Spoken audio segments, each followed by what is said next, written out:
Hey guys, welcome back to my channel. I just scratched the hell out of my skin right here, so if it's red, just ignore it. So as you can see in the title below, today we are reviewing the new Natasha Denona Foundation X Full Coverage Foundation. I've been receiving a lot of great feedbacks from you guys on my foundation reviews, and thanks to all of your love and support, I decided to make this into an official series of my channel. I'm still testing out like what to call the series, but for now, I decided to call it Tina Tries Things, aka hashtag Triple T. It's actually something I thought of a while ago, but I didn't really use it much because I wasn't sure what I wanted to do. I mean, even right now, I don't want to dedicate the Triple T series into foundations only. I want to be able to review anything that you guys want me to review, so as long as you guys keep requesting me to review certain items, I will go out and hunt for them, I will find them, and I will review it for you guys. So if you guys have any products in mind that you would like me to review, please leave it in the comments down below with the hashtag Triple T. I've been wanting to do this for so long, like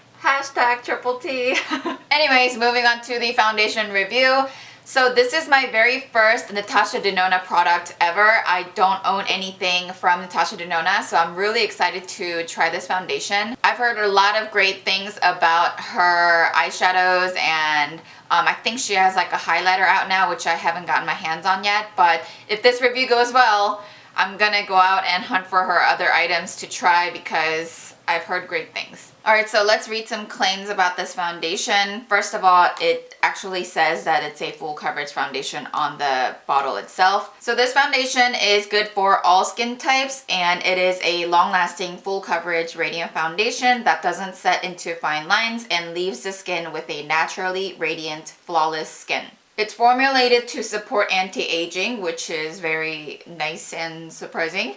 Its purification properties help defend against pollution. Like all of my other foundation reviews, I will apply half of my face with the MORPHE E44 brush and the other side of my face with my handy dandy beauty blender, or a beauty sponge, but this is a beauty blender. Alright, time to get you guys close. Alright, so you guys all know I don't like to disturb the first impression review by using primers that I don't normally use. So I've already primed my skin with the Makeup Forever smoothing primer, and on top of that, I've been doing this for the past month or something like that. I've been spraying the Innisfree Tangerine Vitamin C Mist. That helps me stay hydrated throughout the day and even out my dry patches. Alright, so I'm gonna go ahead and start with the right side of my face. I'm gonna start with the brush application first. Okay, that seems like a pretty good color for me.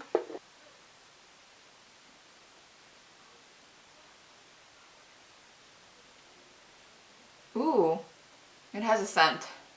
I'm trying to gather my thoughts on what this is. I know this scent.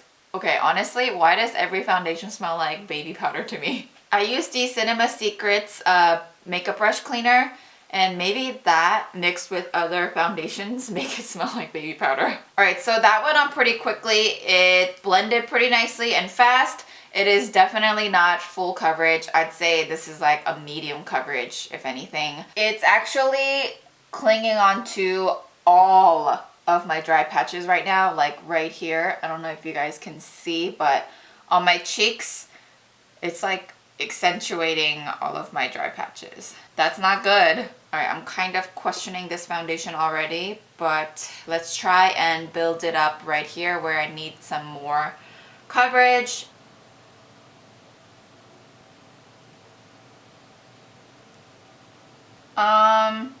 I don't see any difference with this foundation. The color matches me pretty darn well, but the coverage, you can still see all of my spots peeking through. And the thing that I'm mostly disappointed about is that it's actually accentuating all of my dry patches. Alright, let's just let that be for now. I'm gonna go in with the other side using my beauty blender. I really need this to work today because I have to go do my taxes with my CPA, and then I have dinner with Phil's family. Also, I use like a pump and a half for half of my face. That's a lot.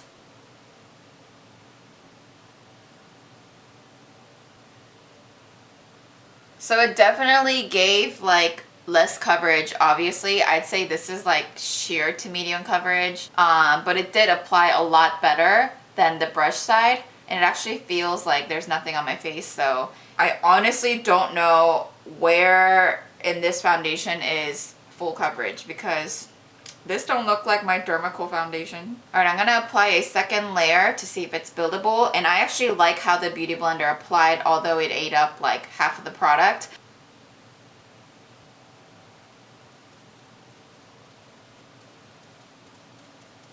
So the Beauty Blender definitely applied it better. I guess it kind of helped with the dry patches, but it's still there. I've already applied like 4 pumps of this foundation, so I don't think I'm going to apply any more. Also, it already settled down onto my face, so I don't feel any tackiness, or it's not really transferring it onto my hands. I don't think I'm going to set my face either, because it's just the dry patches are so bad right now that I think the powder is going to make it worse, so I'm just going to let this be and see how it wears. It is currently 1:36 in the afternoon. I'm going to finish the rest of my makeup and I'll be right back. Alright guys, makeup is on, and the first thing that I noticed is like how much my foundation have oxidized already. I'm not sure if you guys can see it on camera because there's a ring light literally right in front of my face that's brightening it up, but from what I see in the mirror, my foundation has already oxidized just like a tad bit,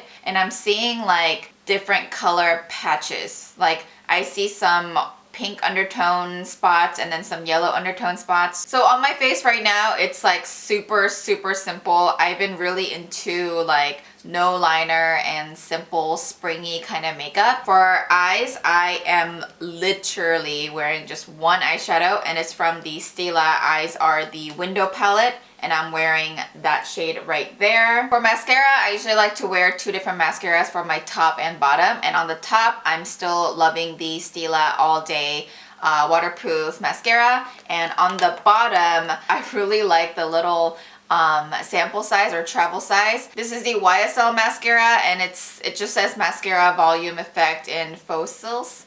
So I'm not sure if that's what the mascara is called, but that's pretty much what I have for my lower lashes. I did set underneath the eyes with the Cover FX, you know, perfect setting powder like always. Blush, I'm still wearing the LA Girl Just Blushing Blush in Just Natural. That's a mouthful. For bronzer, I'm still wearing the Too Faced Chocolate Suhreal in medium/deep. On my lips is the Dior Addict lipstick in number 343 Miss Dior. And on top of that, I'm wearing the Dior lip polish in number 002. Alright, so it is currently 2:04. We'll just call it 2 o'clock. I'm gonna try and wear this as long as I can. I don't know if I can go for the full day because I'm really uncomfortable with how much it's accentuating my dry patches on my cheeks. I usually don't like to wear my foundation/makeup for anything longer than 10 hours anyways. I'm really hoping that this foundation will hold up, so I will check back with you guys at the midday.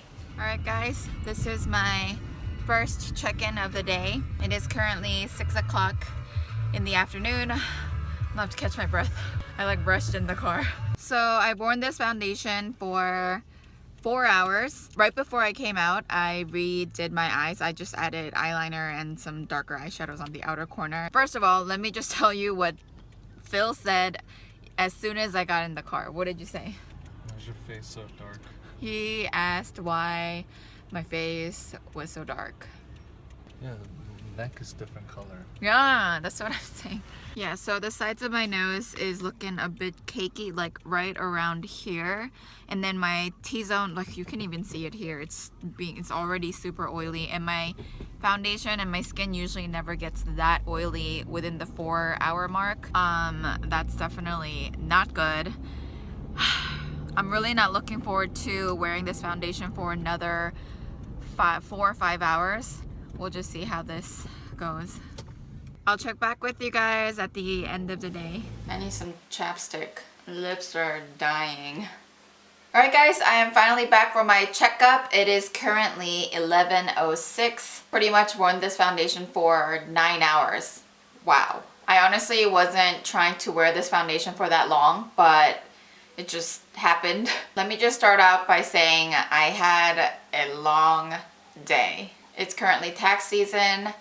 Phil and I, this is our first year as a married couple filing our taxes together, so that was a lot of fun. So let's take a closer look. So immediately the first thing I notice is how oily I am, like right here on the T-zone and, you know, around my nose and the chin. This is usually like where I get oily. I mean, not this oily, but this is usually where I get oily. As I mentioned before, when I initially applied the foundation, I didn't set anything except for underneath my eyes. I saw that it was clinging onto my dry patches from the initial application, and I really didn't want to accentuate any more patches. So that might be why I'm actually more oilier than how I am usually towards the end of the day. So, I mean, I am looking like a pretty bad grease ball, but I'm guessing it won't be this bad once I set it. So I'm willing to look past it. But other than that, right here around my nose, it's looking very cakey and there's a lot of separation and my pores look huge. Yeah, definitely around my nose, it didn't hold up. It's looking pretty bad actually. My cheeks look surprisingly pretty good because I guess like it helped not setting it because all the dry patches that was there, it's not there anymore. I'm guessing it's because when my natural oil started to peek through, it self-adjusted. Other than how oily my forehead looks, I mean, the foundation still looks pretty good. I'm just trying to think like how it would look after I set it. I'm wondering if it would still do this because this is pretty much the area where I set it with the powder, the loose powder. And if it's creating this around the areas where I get oily usually, I'm worried that same thing would happen to my forehead, like my T-zone area where I also usually get oily. On top of my lips, it's pretty much separating right here, and around underneath my nose, it pretty much rubbed off as well. So yeah, I don't hate this foundation, but for $45, I feel like you can get other foundations that can perform a little bit better than this. For the long-lasting part, I'd say, yeah, I mean, it did hold up, but I can see some areas that's breaking down. So I would say you would still need to touch up like towards the midday. The full coverage part, however, I do not agree because the initial first layer was not full coverage, and like I mentioned in all of my other foundation review videos that are supposed to be full coverage, I'm expecting like full coverage from the first layer. As you saw previously, I did apply like 4 pumps for my entire face. I think that's way too much for foundation to be applied on your face. I'm not trying to directly compare this foundation with other foundations that has better coverage because this foundation also has some skincare products in there. So if you're looking into purchasing this foundation for the full coverage, I would say it's not the best for that. But if you're looking into purchasing this foundation for the anti-aging remedies and radiant finish, and you have dry skin, I'd say this might be a good option for you. I don't hate it, but I don't like how it looks completely right now. Alright guys, so that's my review for the Natasha Denona Full Coverage X Foundation. Thank you guys so much for watching. Again, please let me know if you guys have any products that you guys would like me to try. Leave it in the comments down below. Don't forget to hit that thumbs up button, and I will see you guys in my next video.